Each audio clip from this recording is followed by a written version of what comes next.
जान के दुश्मन को अपनी जान कहते हैं। हम अपनी जान के दुश्मन को अपनी जान कहते हैं। मोहब्बत की इसी मिट्टी को हिंदुस्तान कहते हैं।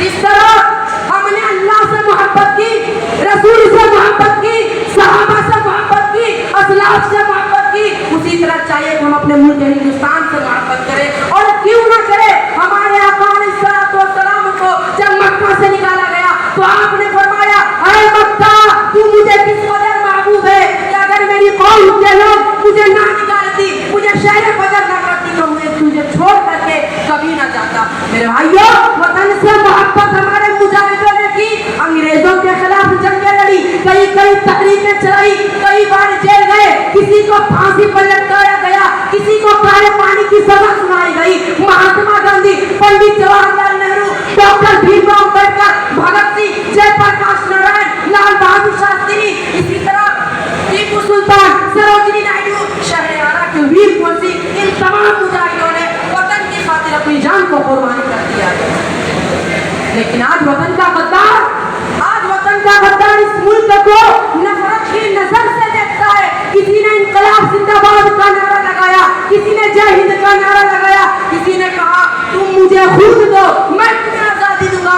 और कोई ऐलान करता है सरफरोशी की तमन्ना अब हमारे दिल में है, देखना है जोर कितना बाज में कातिल में है। आलिसी वकार इस मुकद्दस और पवित्र जगहों को इस हिंदुस्तान का गद्दार नुकसान पहुंचाता है। अरे जिस चमन को हमारे आबा अजदाद ने सींचा है, जिस चमन को हमारे आबा अजदाद ने लगाया है, उसी गुलशन को तुम उखाड़ कर फेंकना चाहते हो। आलिसी वकार, इस मुल्क में रहने का हक सिर्फ तुम्हारा नहीं है।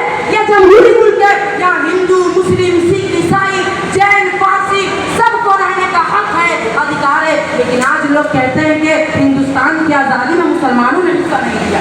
क्या करते हैं? दिल्ली के इंडिया गेट में उसकी दीवारों पर नक्शे किए गए, अंकित किए गए मरते मुजाहिद के नामों को। मौलाना अबुल कलाम आजाद, सर सैयद अहमद खां, बहादुर शाह जफर, मौलाना फजल हक खैराबादी, अब्दुल हमीद, पीर अली, मौलाना मजहरुल हक, उलमाए सादिकपुर, अल्लामा सैयद सलमान नदवी, इन तमाम मुजाहिदों ने वतन की खातिर कुर्बानियां दी है। अगर वतन की खातिर में मुसलमान हिस्सा ना लेते तो आज हमारा भारत देश आजाद ना होगा। मेरे भाइयों, और मैं यही बात के साथ अपनी बात को मुकम्मल करता हूँ कि अगर खिलाफ है होने दो, जान थोड़ी है। अगर खिलाफ है होने दो, जान थोड़ी है। ये सब धुआं है, आसमान थोड़ी है, सभी का शामिल है यहाँ की मिट्टी में, किसी के बाप का हिंदुस्तान थोड़ी है।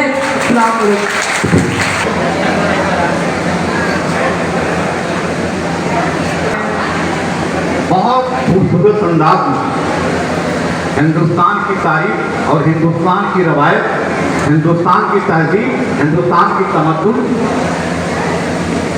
1,24,000 कमोबेश अंबिया किराम जो इस धरती पे आए, उसमें अव्वल और आखिर हुजूर अकरम सल्लल्लाहु अलैहि वसल्लम ने इरशाद फरमाया हिंदुस्तान की तरफ इशारा करते हुए कि उधर से ठंडी हवा है। तालिब इल्म नहीं बजाइएगा, बात गलत है क्या है? उधर से ठंडी हवा आती है।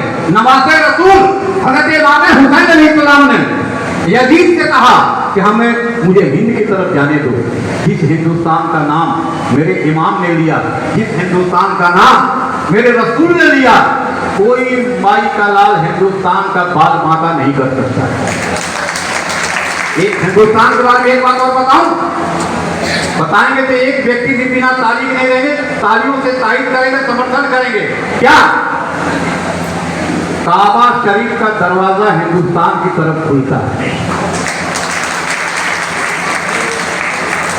काबा शरीफ का दरवाजा हिंदुस्तान की तरफ खुलता है और आगे रहमत, यानी काबे की छत से रहमत का पानी, उसको आगे रहमत जिस रुख से होकर के नीचे उतरता है, उसका रुख हिंदुस्तान की तरफ।